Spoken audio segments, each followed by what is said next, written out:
Halo, assalamualaikum warahmatullahi wabarakatuh. Ketemu lagi dengan saya si teknisi dusun. Pada kesempatan kali ini saya kedatangan tamu yaitu handphone Asus yang kerusakannya adalah bagian chargernya tidak bisa digunakan alias jebol ya. Maka dari itu saya harus bongkar HP ini dan nanti kita berusaha memperbaiki barang ini ya teman-teman. Bagaimana cara memperbaikinya? Tentu saja kita harus bongkar terlebih dahulu. Kita percepat sedikit proses bongkarnya, ya sekitar kita percepat sekitar 150%. Oke, kita percepat seperti itu ya teman-teman. Jadi ini cukup agak lama, teman-teman bisa skip proses pelepasan. Nah, kita skip langsung. Teman-teman bisa melihat jalur yang ada ya teman-teman di sini. Jalurnya seperti ini, kita lepas satu persatu antenanya. Jadi kabel antena kita lepas terlebih dahulu. Oke, sudah lepas teman-teman. Kita langsung melangkah ke langkah berikutnya, yaitu kita lepas jumper. Berapa itu jumper? Nah, oke, kita akan melepas bagian dari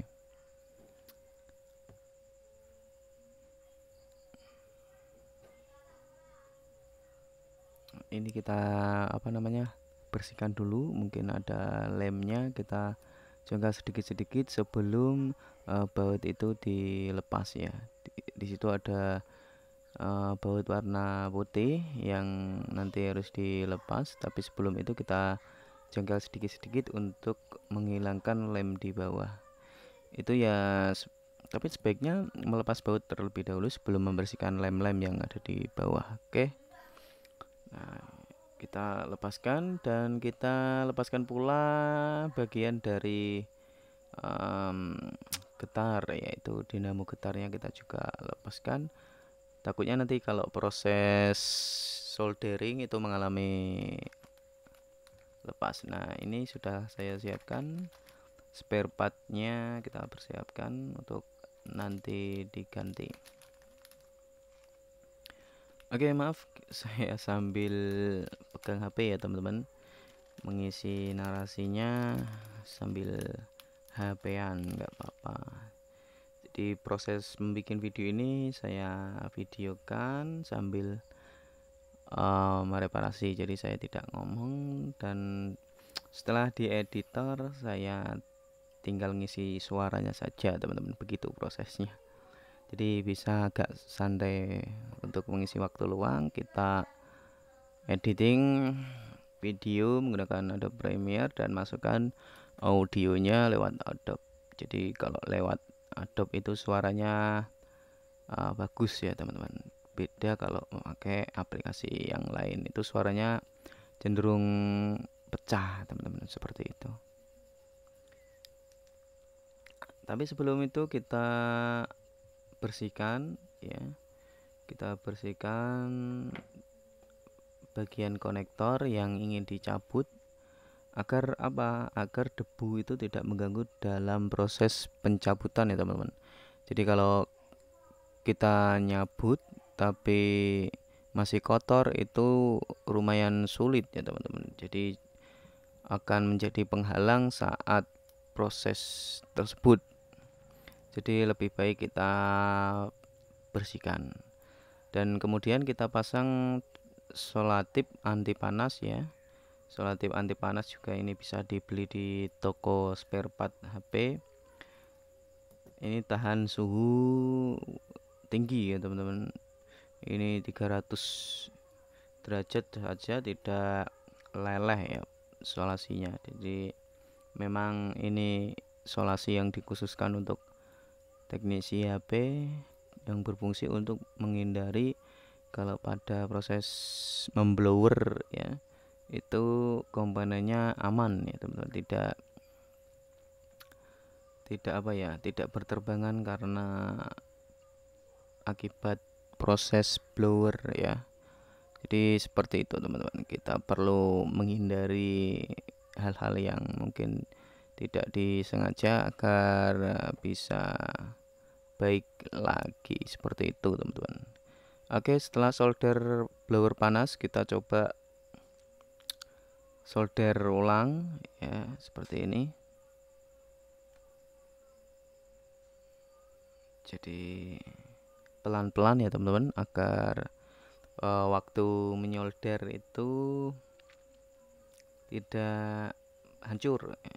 Jadi kita tinggal putar pelan-pelan hingga selesai. Oke, kita angkat pelan-pelan, kita angkat konektor chargernya. Oke, seperti itu sudah terangkat dan kita bisa mengganti dengan yang baru.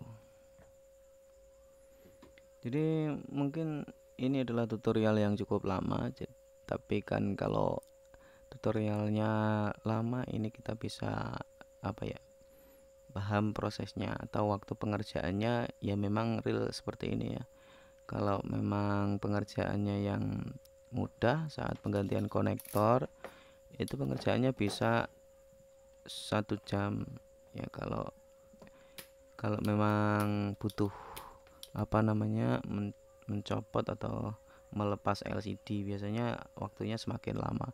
Tapi jika tidak butuh melepas LCD, itu waktunya ya sekitar 25 atau setengah jam, seperti itu sudah selesai biasanya dalam proses penggantiannya. Tergantung dari HP tersebut, HP-nya itu dilem atau tidak. Tapi jika HP-nya dilem ya kita tanggung sendiri. Yang namanya dilem itu pembukaannya itu sulit. Untuk konektor yang baru perlu kita tambahkan sedikit solder di konektornya supaya dalam proses pemasangan itu bisa baik. Jadi kita tidak nanti dalam pemasangan itu tidak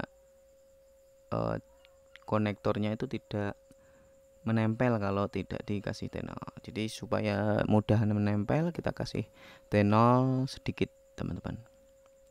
Oke, untuk proses selanjutnya saya akan coba mengatur ulang agar nyaman ya teman-teman.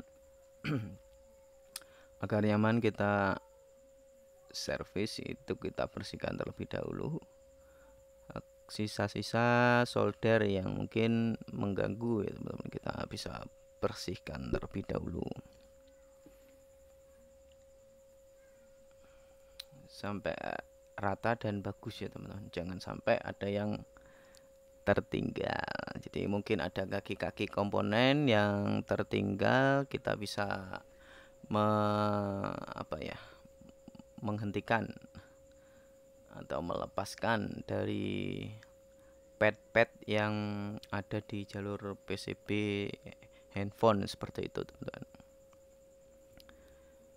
Oke, yang namanya servis itu kita harus sabar ya teman-teman, tidak bisa langsung maknyus, tapi kita harus pelan-pelan agar tidak tidak terjadi hal-hal yang tidak diinginkan tentunya teman-teman.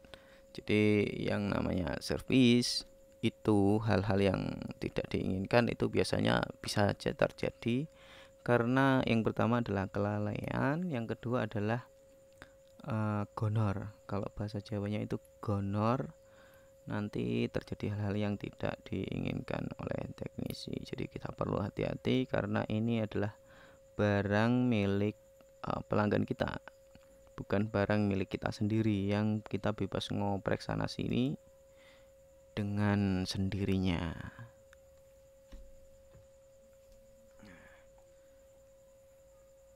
Oke, saya sudah memutar dan ini adalah proses berikutnya adalah pemasangan konektor yang baru. Untuk pemasangan kita harus juga hati-hati ya, agar pemasangan itu baik dan juga bagus. Jika dinilai itu dapat nilai sekitar 100 ya, itu jika dinilai. Tapi kalau tidak dinilai ya kadang cuman modal solder saja itu kurang bagus. Dalam pemasangan kita perlu solder tambahan yaitu blower ya teman-teman. Untuk hasil pemasangan yang baik kita perlu blower yang bagus mereknya, kalau bisa yang original. Kalau nggak bisa ya pilih yang Cina, nggak apa-apa, yang penting itu bisa digunakan untuk uh, melepas kaki spare part yang di solder itu teman-teman. Oke, perhatikan proses pemasangan ya. Kita putar-putar. Ini kalau teman-teman masih belajar itu lebih baik saat pemasangan ditambahkan solatip anti panas ya, supaya mungkin kalau ada komponen kecil itu tidak terbang. Tapi kalau teman-teman sudah kulino, kalau bahasa Jawanya sudah terbiasa atau sudah pro, itu tidak usah pakai solatip, nggak apa-apa. Jadi kita sudah bisa apa ya, feeling kita sudah dapat di sana, jadi tidak akan terjadi komponen kecil yang berterbangan ya. Tapi kalau teman-teman masih belajar, saya sarankan untuk menggunakan solasi anti panas supaya komponen yang kita pasang itu tidak berterbangan seperti itu teman-teman. Oke, untuk pad-pad yang besar ini saya sarankan solder sendiri saja ya teman-teman, agar presisi. Jadi kalau mungkin kurang itu bisa ditambahkan agar pemasangannya lebih baik. Untuk apa ya, keawetan biasanya itu kita tambahkan lagi ya teman-teman, agar tidak apa ya, tidak mudah copot seperti itu, kita tambahkan. Nah, setelah selesai kita dinginkan dan kita bersihkan agar menjadi kelihatannya bagus ya, seperti itu. Jadi kalau kondisi panas jangan dilap ya teman-teman, tunggu dingin dulu baru dilap. Karena apa?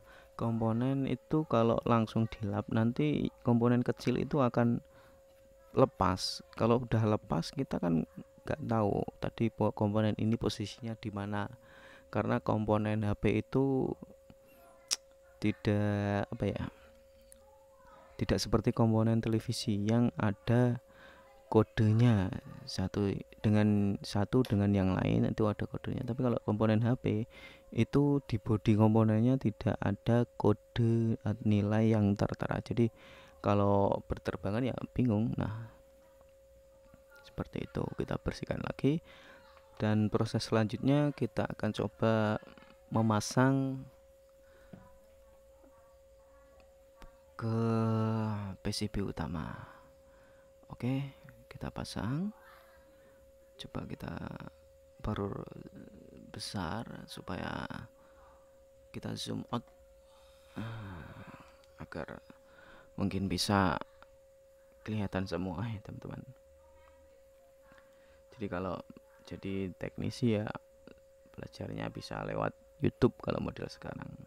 Saya sendiri kalau menemui problem ya kadang juga lewat YouTube. Jadi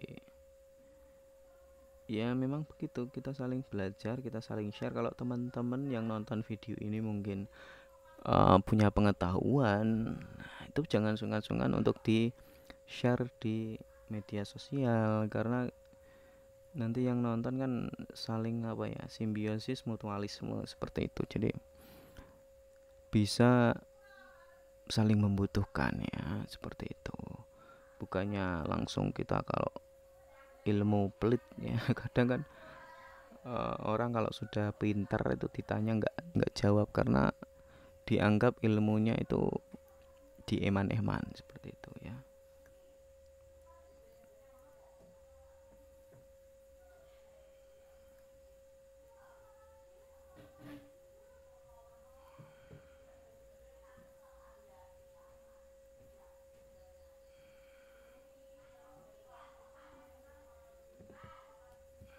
Oke, kita lanjutkan kembali proses pemasangan ini.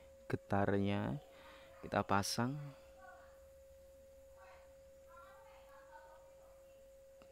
Oke, pelan-pelan ya teman-teman, saya malah ngantuk sambil nonton video ini terus saya buat narasinya itu malah ngantuk teman-teman. Maklum ini agak malam cuacanya, jadi mata ini mau merem saja teman-teman. Jadi mungkin ya seperti inilah namanya juga bikin konten ya.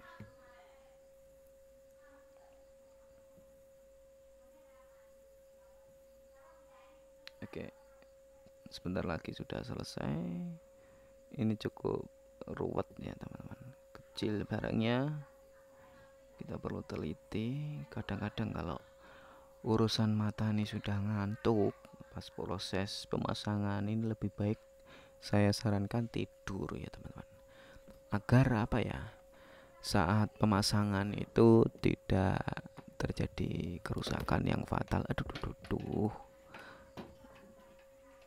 kaca. Ada yang numplak teman-teman. Oh, oke, saya siapkan chargernya.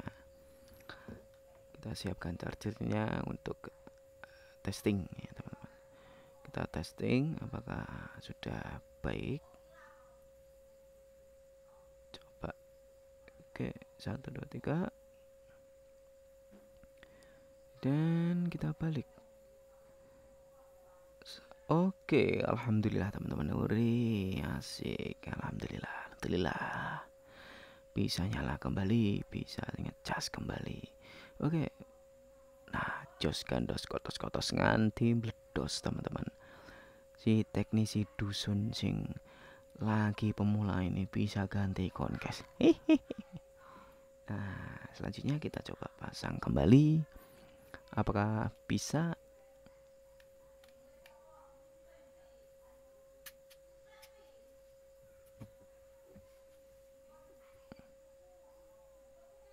Oke, ternyata ngisi suara pakai mikrofon khusus ya seperti ini.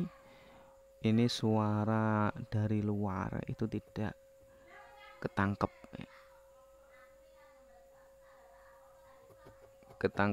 mikrofon ya, tapi ini hanya nangkep saya arahkan ke mulut saya. Padahal ini di luar teman-teman, di luar ini banyak orang yang ngerumpi sangat keras sekali. Telinga saya saja mendengar ya teman-teman. Tapi dengan mikrofon ya murahan, tapi ini cukup berfungsi dengan baik, dan suaranya pun yang diterima itu cukup jelas, dan juga kualitasnya itu flat ya teman-teman. Kualitasnya flat daripada kita pakai mic dynamic, itu suaranya cenderung ke ngebas. Tapi kalau kita pakai mikrofon yang khusus recording itu flat, enak suaranya, bisa kita modif. Tapi kalau sudah dominan bassnya ya kita nggak bisa ngoprek sana sini. Oke, kita langsung tahap pemasangan ya. Bismillahirrahmanirrahim.